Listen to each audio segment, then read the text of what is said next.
So the next exercise we're going to do is to stretch out the neck itself. And so you're going to get a small towel and you're just going to roll it up, and then you're going to stick it between the neck, just above the neck where the head starts, and then you're just going to basically sit there, and it actually is a really nice stretch. Then the next exercise we're going to do is in order to increase extension, because most people that are stuck like this actually can't extend their head back like this. So we're going to work on the extension. So Jenna is going to lift up, and she's going to basically move towards the end of the bed. She's going to suspend her head in her hands. So the biggest thing here is to make sure you support your head as you go down.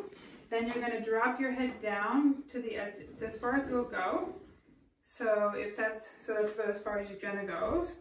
Okay, and then what she's going to do is she is going to let go of her head, and she is going to rotate her head one way and the other 3 times. And you can see when she goes left, it's a little more restricted than right. So we'll do that 3 times, and then she's going to drop her head more, and then she's going to go 3 more times. So you can do this 3 sets of 3 times.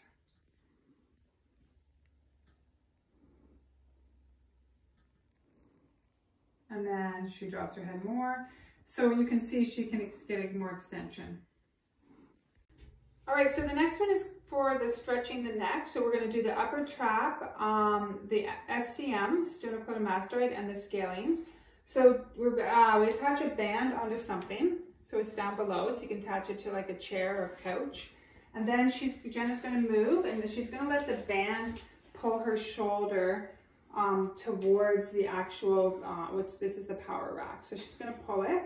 And then what she's going to do when she feels like that shoulder is traction, then she's going to take her left ear to her left shoulder. And then she's going to take her left hand, and she's going to grab her head, and she's going to pull. And so the idea is you want to kind of like not lift this arm up, but just allow this hand to be pulled down.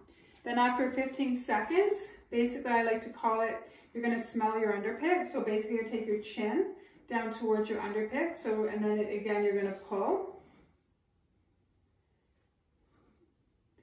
And then the last one is she's going to come back up. She's going to bring her ear to her shoulder, and then she's going to rotate her chin up, and she's going to pull back. And that's the anterior scaling. So those are 3 stretches with regards to the actual band. All right, so the last one is the pec minor, which is right here. And so what we're going to do is Jenna's going to get up on the wall. She's going to turn sideways. And she's going to, so again, the pec minor's right here. So she's going to lean into the wall. Sometimes what I like to do is bring the arms straight out and then rotate the thumb and then get her body forwards more. So that's pec minor. So there's 8 muscles at the base of the skull. They're called the suboccipitals. And when we have forward head posture like this, they're often very tight. They cause a lot of headaches and migraines because there's arteries that run beneath them that supply blood flow to the brain. So if they're tight, they restrict blood flow to the brain. So we're going to release these muscles. You can use a peanut, or if you just have 2 separate lacrosse balls, you can put them together in a sock, and that's a makeshift peanut.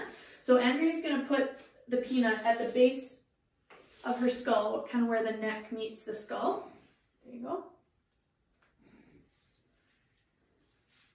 And these muscles are usually quite tender, but really try and relax into it. So she's really trying to not hold her head up. She's trying to relax into it.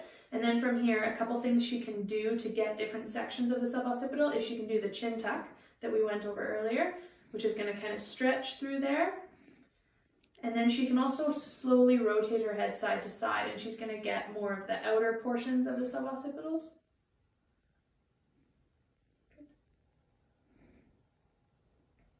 So for people with, forward head posture, or people who overuse their traps, they're going to be really tight. So we're going to show you a couple ways you can roll them out with a lacrosse ball. So basically the upper traps run from kind of here to here. We're also going to be, there's a muscle called levator scap in here that runs from the top of the scapula up to the neck. We're also targeting that guy. So you can do this lying on your back or against a wall. Andrea will show you against the wall. So she's going to put the lacrosse ball anywhere in that kind of area that I showed you.